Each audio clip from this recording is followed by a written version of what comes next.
All right, how gooning is destroying society forever. Every single day, it's estimated that 11% of people in the US watch adult content, and the biggest tube Only sites receive 11? hundreds of millions of visitors a day. Meanwhile, a major study from the UK found that 20% of teenagers admitted habitual use and 10% thought they might be addicted.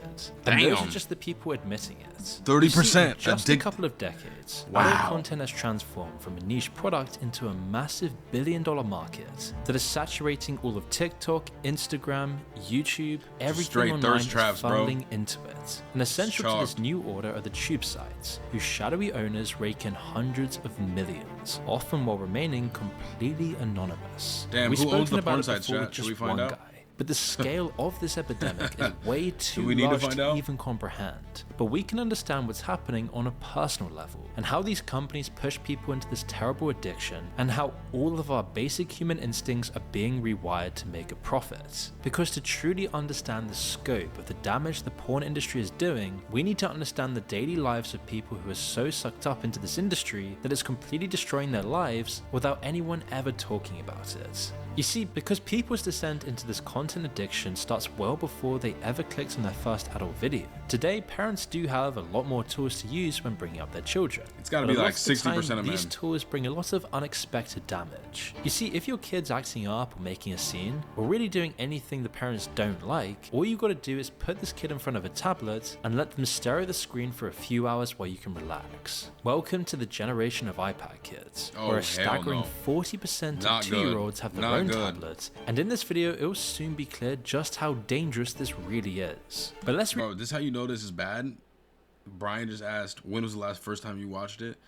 I ain't gonna lie. First time I was exposed to that was like probably like 13, bro. Maybe like 12. rewind a bit, because most people watching this video, Wait, 40% what? iPad kids are on iPad? 40% of 2-year-olds have their own tablets, and in this video What? it will soon be clear just how 2-year-olds dangerous have this their own really tablet? is. 40%? But let's rewind a bit, Oh, because hell most no. people watching this video probably didn't have an iPad at 2 years old, No, but I did instead not. got started a completely different way, the way that's completely addicted all of Generation Z and Millennials. Just like the subject of our story. Whilst this guy might not have been on an iPad at 2 years old, the fateful day came on his 10th birthday, when his relatively cautious parents finally relented and gave him his very first tablet. As he peeled the cellophane off the screen and sped through various setup menus, he only got more excited. And we all remember that feeling, when you get your first tablet or phone. Finally he could do what all Facts. kids want to do and go straight to YouTube. Now, despite only being 10, he was already well versed in the platform. Minecraft and Minecraft YouTubers were all that his friends talked about at school. He spent every minute he could watching videos on the ancient family desktop when his parents weren't watching. But now with a device to himself, he was let loose, able to watch whatever he No, wanted. that kid looks demonic, bro. Night and day. Like most kids, he could quickly bypass the flimsy parental controls and made an account of his own. And soon enough, he was doom scrolling away with the best of them. As the days and weeks went past, the novelty quickly wore off. But as this kid got deeper into YouTube, this started to spiral out of hand. At first, he stuck to YouTube as his friends talked about at break time and at lunch. Things in the real world like Lego and Nerf guns still kept his interest, but once the algorithm got a feel for what he liked, and adverts started understanding his psychology, it would recommend different things one after another. Different YouTubers, different ads, and soon enough he would spend almost every single day watching hours of content. The Nerf guns and the Lego bricks start gathering dust. His parents wonder why he doesn't come downstairs anymore. It's a process that happened to hundreds of millions of kids all throughout the West in the last decade. And let's That's zoom out so of this sad, life quickly bro. and look at what's really started to That's happen. actually so For this sad. kid, it felt like the world moved far too slowly. Adults walk too slowly, they talk too slowly, and each lesson in school seemed to last 1,000 years. Meanwhile at home, he would get bored incredibly quickly. If he wasn't engrossed in the virtual world, then he'd annoy everyone around him until he found a solution.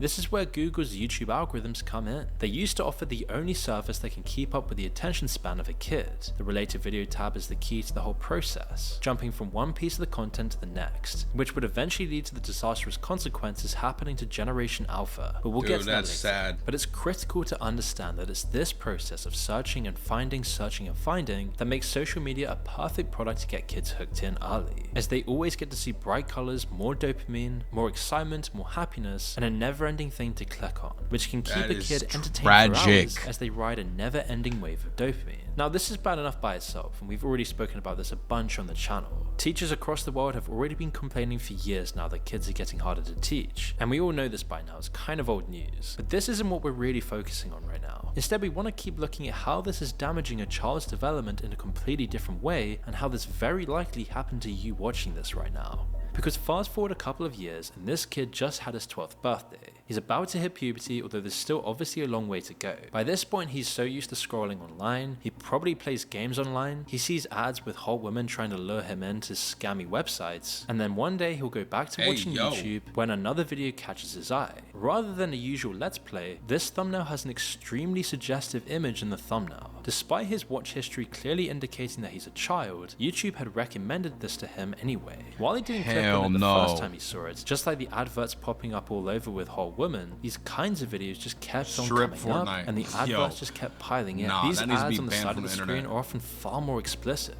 He already knew to ignore these, but the constant barrage of this imagery every single time he was on the platform starts to make it all seem normal. Eventually, his curiosity gets the better of him, but it isn't what he expected. I thought those two dudes. Relatively tame and almost disappointing. He'd type in things like tits on the YouTube search, and it'd always be some scammy weird video. And yet people at school were starting to now talk about things that were far more graphic. But now that he'd shown even just a slight interest in this stuff, YouTube and these adverts knew to keep recommending him this content, as the algorithm doesn't see this as a problem, just a new way to optimize user interaction. Already though, he was starting to feel the negative effects even if he wasn't aware of it. The videos made him feel ashamed, even though he couldn't put his finger on what he had actually done wrong. And yet with this response, he also felt a dopamine rush. And so behind the scenes, that same dopaminergic loop that got him addicted to regular YouTube Kids content was working its magic once again. Meanwhile, YouTube's negligent content rules lets tons of inappropriate kids content proliferate the platform. And it's not just on YouTube these days, it's on every social media site. And what's worse, the accompanying adverts which seem to have no rules whatsoever on what they can show people. And as they're the ones actually paying social media platforms, it makes sense from a cold corporate perspective not to mess with them. YouTube gets away with this by using their dedicated kids app as a shield. Now recently this has got much stricter restrictions and is a whole lot safer for children as of recently. But the thing is that most kids aren't going to be using that app. Instead, once they find a way around the parental controls set up, they'll be straight onto the adult platform. They don't want to watch Meanwhile, that YouTube even Kids the bullshit, safe bro. content plays a similar role to the candy cigarettes of Maybe for like previous 4 generations. seconds. While not really harmful in a vacuum, they create the foundation and the pathways for the later much more harmful and real addiction. The process of searching, finding, and browsing through the recommended videos will always remain the same. And as time goes on, this guy kept on watching the videos, although they didn't ever seem to scratch the same itch. YouTube Kids is more like YouTube What Babies. started out as something new now got boring pretty quickly once again. And so he would have to search for a more extreme dopaminergic response. He needed something more extreme to satiate his dopamine receptors. And that process, while always going on at the micro level, soon appeared as part of an overall trend as well. He'd find something new that caught his attention for a time until it happened to start getting old. Then he'd try and find something else that was more exciting and it would happen all over again. And so soon enough, his interest started to expand. I can see how they talk about me now. But in his real actual life, none of these needs were being met. His actual deep need for love and sex was instead being satiated by solely pixels on a screen, meaning the actual need for love, community, and family is nowhere near ever met for this guy. And soon enough, he was looking at one of the sites again, this time for long enough to start watching one of the videos on the front page. At first, most of the stuff seemed gross and just weird. The things that YouTube videos had cloaked in innuendos were fully on display.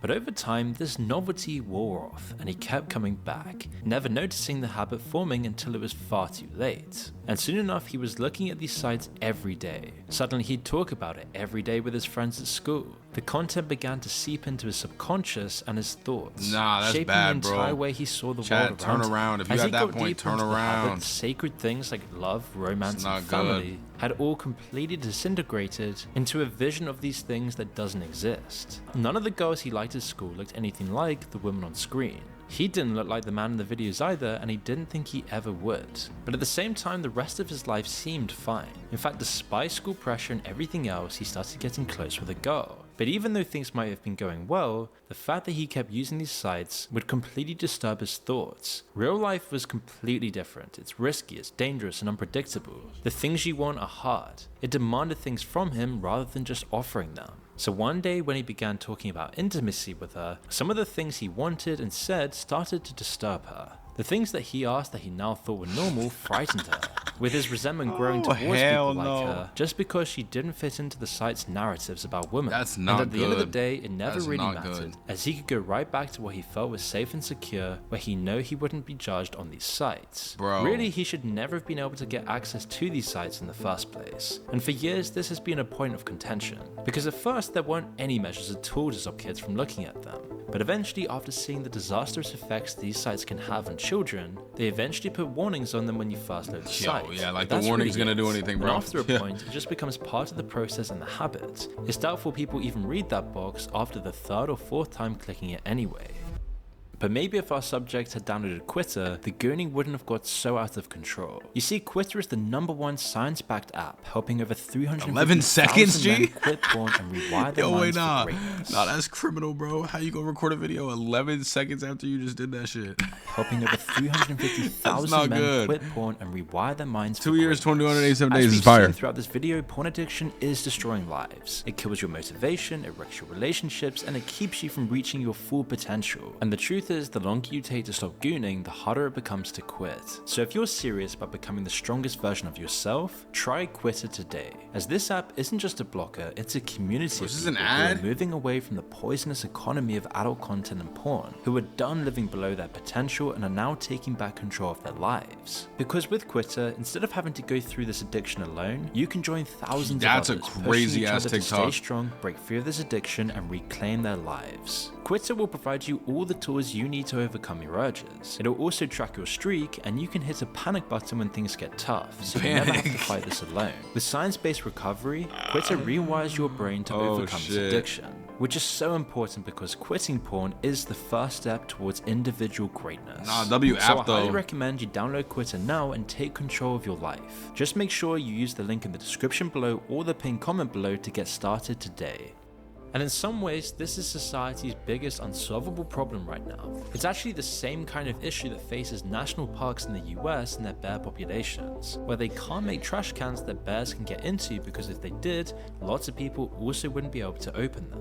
There's a significant overlap between the smartest bears and the dumbest humans, and kids fuck? getting onto these sites involves the same problem. They can't create a test for someone being an adult without kids being able to solve it as well. Of course, they could just check people's IDs, but that then opens up a whole new can of worms when it comes to privacy. Plus, the governments and the sites have Privacy. no incentive to actually do this. Once people are on these sites, they use exactly the same techniques that YouTube does to keep people engaged. In fact, they've even come up with some of them before YouTube did. The little preview you can see when you hover over a video on YouTube was actually created by MindGeek, the main empire behind all of the porn sites. And then What? Google just later copied this, as No this works chance, so well bro. by shortening the time between clicks even more. It means people can be thinking about and looking forward to the next video even before they started watching the one they just clicked on. And because of the enormous size of these sites, and the fact that they're the top most visited sites around the world, they have huge amounts of data on how the average user More than behaves Facebook and their is sexual insane. preferences. They know that if they can wrap what people want and pull it even further away from reality, then they spend longer on the site, no matter the consequences this has to society as a whole. They create disturbing fetishes in people that never even existed 100 years ago.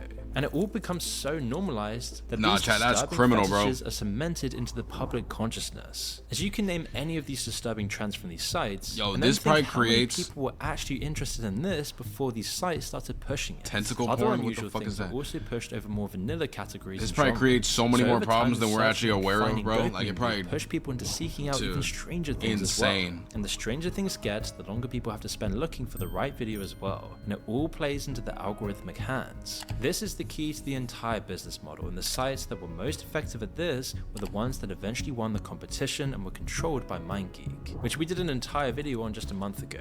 But the picture is clear that these sites need mass appeal and they need massive amounts of time from each user. If they don't get that, then the business model doesn't work nearly as well. The trouble is that no self-respecting brand wants their products anywhere near these sites, so the only companies they can get to pay for advertisements are strange, shady scam companies. For our character Facts. though, none of of this was on his mind. Instead, he was just looking for something to get a quick dopamine buzz throughout the day. And like all addictions, the process itself becomes the point of it all rather than the outcome itself. No matter how many hours of life was wasted, none of these sensations would ever get close to scratch. You remember when they said like Lamborghini doesn't do ads on TV because our customers don't watch TV? Same kind of vibe, bro. Like Mercedes, any of these big companies are not about to pay ads on those websites. No matter how many hours of life was wasted, none of these sensations would ever get close to scratching the same itch that real life would have done. Instead, it just pushed him further away from the pillars of happiness. So as he got older and becomes an adult, he withdraws into himself even more. Even though he never thought about it like this, it was always a choice between safety and risk, between comfort and discomfort, which meant he never made himself vulnerable and risked rejection because he always had a safe alternative to rely on instead of finding someone to actually share life with. Chat, y'all gotta stop this ASAP. No more Gooning, bro. Create eventually a family. No more Gooning 2025. Y'all gotta quit that shit. And whilst this guy is a fictional character, these patterns are all too real for millions and even possibly tens of millions of young men growing up today.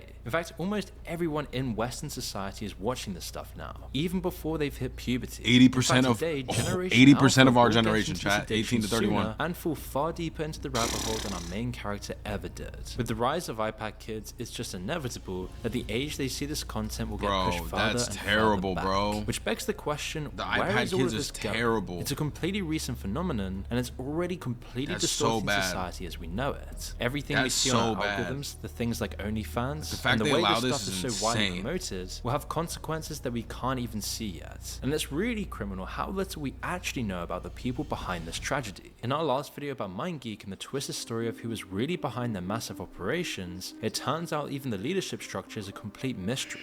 And the thing is, the main guy in that video doesn't even own the largest tube site. That dishonor goes to an almost completely unknown company called WGCZ Holding Ltd. This Czech shell company has almost no footprint whatsoever. Their only address on file is a tiny office in Prague above a dry cleaners. Their CEO has almost no information out whatsoever except for one interview that people aren't even sure is real. Meanwhile, it's estimated that they pull in hundreds of millions a year from their network. So we don't even know who owns it. While it's unlikely you'll be able to change anything about the industry or the people behind it until you can at least change how you personally interact with it, as the only way anyone actually quits this habit is if they personally made the choice to stop.